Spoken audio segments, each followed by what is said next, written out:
अस्सलाम वालेकुम and welcome back to my channel. उम्मीद है आप सब खैरियत से होंगे। विदाउट एनी फर्दर डिले आज के हम लेक्चर के साथ स्टार्ट करते हैं। आज जो हम बात करेंगे वो हम बात करेंगे जर्मन डेफिनेट आर्टिकल्स के बारे में।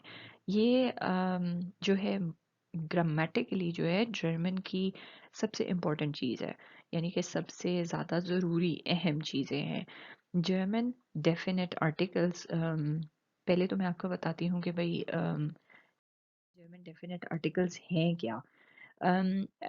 डेफिनेट आर्टिकल्स वो हैं जिन जो लोग इंग्लिश जानते हैं उनके लिए एज ए हेल्प है कि जहाँ पे भी आप इंग्लिश में द लगाते हैं, यानी कि the house, the woman, the child, वहाँ पे आप जर्मन में डी, डेया या फिर दस लगाते हैं। और एक और डी है जो कि हम प्लूरल के आगे लगाते हैं। इनको आपको मैं थोड़ी देर के बाद में डिटेल में समझाती हूँ। यहाँ पे इम्पोर्टेंट ये है कि जैसे कि इंग्लिश में आप नाउन्स के सामने द लगाते हैं, लेकिन इंग्लिश में जो नाउन्स हैं यानी कि जो इसम है, मेरे ख्याल से उर्दू में जो है नाउन्स को इसम बोला जाता है, उसके सामने आप सिर्फ द लगाते हैं, क्योंकि नाउन्स जो हैं उनका कोई भी स्पेसिफिक जेंडर नहीं है इंग्लिश के अंदर। यहाँ पे थोड़ा सा जो चेंज है या थोड़ा सा जो डिफ़िकल्ट पार्ट है जर्मन में वो ये है कि हर नाउन का एक ग्रामेटिकल जेंडर है, यानी कि एक जिन्स है हर नाउन का, यानी हर इस्म का एक ग्रामेटिकल जेंडर है। अम, ये नाउन जो ये डेफिनेट आर्टिकल जो हैं वो आप हमेशा हर हर लफ्ज़ के बिल्कुल शुरू में जो है आप उनको लिखते हैं, यानी कि डी फ्राउ, डेया मन। डी फ्राउ का मतलब द वुमन, डेया मन का मतलब द मैन, यानी कि बिल्कुल इंग्लिश की तरह आप डी डेया दस जो है वो नाउन यानी कि इसम के सामने लिखते हैं। सिर्फ फ़र्क ये इतना है कि इंग्लिश में जो है वो नाउन्स का कोई ग्रामेटिकल जेंडर नहीं होता, लेकिन जर्मन के अंदर हर नाउन का एक जेंडर है, यानी कि एक जिन्स है। आइए तो सबसे पहले हम बात करते हैं डेया के बारे में। डेया, डेया, डेया जो है आर्टिकल वो आप हर उस नाउन के सामने यानी हर उस इस्म के सामने लगाएंगे जो कि मैस्कुलिन होगा।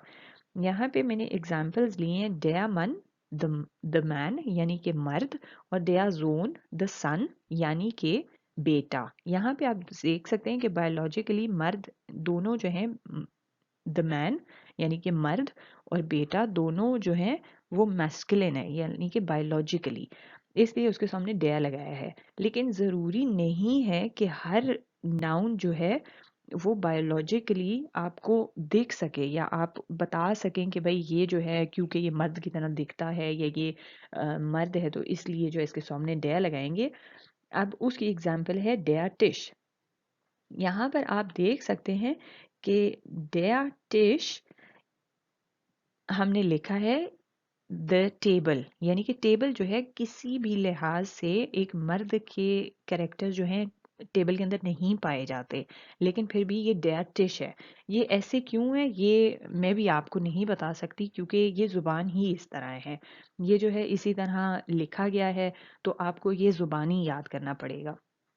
इसका और कोई तरीका नहीं है कि आप इसको जान सकें कि भाई ये डेया टिश क्यों है, डी टिश क्यों नहीं है। इसका जवाब जो है वो किसी के पास, इवन जर्मन्स के पास नहीं है। यानी कि ये डेया टिश है तो आप डेया टिश ही सीखेंगे। तो ये जो है आपको इम्पोर्टेंट बात है जो कि आपने जहन में रखनी है कि ज़रूरी नहीं है कि अगर कोई चीज़ मर्द की तरह दिखती है तो वो मैस्कुलिन यानी कि डेया ही होगा। अगर वो डी की तरह दिखती है तो वो सॉरी अगर वो फेमिनिन दिखती है तो वो डी ही उसके सामने आप डी ही लगाएंगे। ये बात जो है वो थोड़ी सी इम्पोर्टेंट है जो आपको माइंड में रखनी चाहिए। दया के बाद हम बात करते हैं दस के बारे में। दस जो है वो आप हर उस नाउन के सामने लगाएंगे जो कि न्यूट्रल होगा, यानी कि ना तो वो फेमिनिन है और ना ही वो मैस्कुलिन है। मैंने यहाँ पे एग्जांपल ली है दस किंड की। किंड कहते हैं बच्चे को यानी कि चाइल्ड को। दस किंड। दस handy the mobile phone. Mobile phone जो है यानी कि उसको आप बोलते हैं दस हैंडी। दस बेबी द बेबी यानी कि बेबी, हैंडी, किंड, ये जो है सब इनके सामने दस लगता है। अब हम आ जाते हैं डी के ऊपर।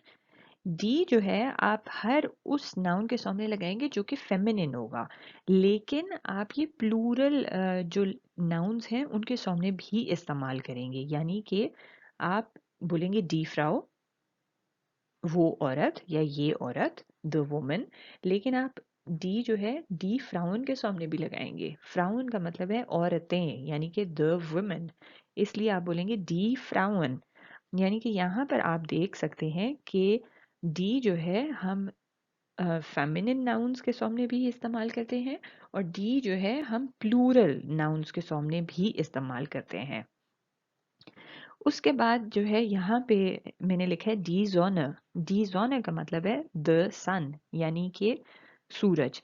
यहाँ ये मैंने एग्जाम्पल इसलिए आपको दी है क्योंकि आप यहाँ से देख सकते हैं कि सूरज जो है उर्दू ज़ुबान में वो मैस्कुलिन है, लेकिन यहाँ पे जर्मन में ये डी जोनर है। हम उर्दू में कहते हैं सूरज निकला, यानी कि मैस्कुलिन है उर्दू के अंदर सूरज, लेकिन जर्मन के अंदर जो है ये डी जोनर है। तो यहाँ पे इम्पोर्टेंट बात ये है कि आप जब भी एक नया लफ्ज़ सीखें जर्मन का, तो उसका आर्टिकल साथ में ज़रूर जो है उसको आप ज़ुबानी याद कर लें।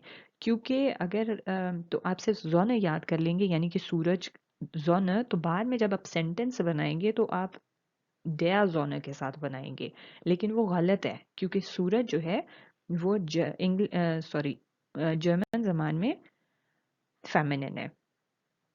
टू सम एवरीथिंग, अब मैं आपको सिर्फ यही मशवरा दे सकती हूँ कि जब भी आप नया लफ्ज़ सीखें, किसी किस्म का भी कोई भी आप नया जर्मन लफ्ज़ सीखते हैं, तो उसका आर्टिकल आप साथ में ज़रूर सीखें। जैसे कि मैंने आपको बताया था कि डी जॉन है या फिर डेटिश है, तो ये चीज़ें आप सिर्फ तभी जान सकते हैं जब आप उसका आर्टिकल वर्ड के साथ में सीखें। जब भी आप डिक्शनरी से या कहीं से भी नया वर्ड सीखते हैं तो उसका आर्टिकल साथ में ज़रूर सीखें।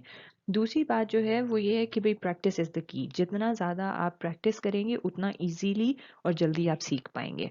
कभी कभार इंसान से गलती हो जाती है, उससे कोई प्रॉब्लम नहीं है, लेकिन ये है कि भाई आप जितना भी ज़्यादा प्रैक्टिस करेंगे उतना ज़्यादा वो चीज़ आपको पक जाती है। जिस तरह कि हम उर्दू बोलते हैं तो बच्चे जो हैं वो हमसे बोलते हुए सीख जाते हैं कि भाई कौन सी चीज़ जो है वो उस फेमिनिन है, कौन सी चीज़ मैस्कुलिन है। तो ये चीज़ें जो हैं थोड़ी इम्पोर्टेंट है। उसके बाद में ये भी इम्पोर्टेंट है, उसके बाद में ये भी है कि बहुत से टिप्स एंड ट्रिक्स हैं जो कि आप अगर उनको जानते हैं या आप वो आपको पता है तो आपके लिए जर्मन आर्टिकल्स को कभी कभार आप गेस भी कर सकते हैं, तो वो थोड़ा इजी हो जाता है। इस वीडियो को मैं यहाँ पर ही ख़त्म करूँगी। मैं अगली वीडियो के अंदर ट्राई करूँगी कि आपको वो टिप्स एंड ट्रिक्स बताऊँ जिसके तहत आप जर्मन आर्टिकल्स को एट टाइम्स जो है गेस कर सकते हैं। बेस्ट बात ये है कि आप उनको ज़ुबानी याद करें, लेकिन कभी कभार होता है कि वो इंसान को भूल जाता है।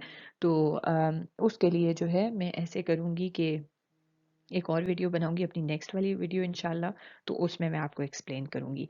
आज के लिए इतना ही। उम्मीद है आपको आज की वीडियो अच्छी लगी होगी।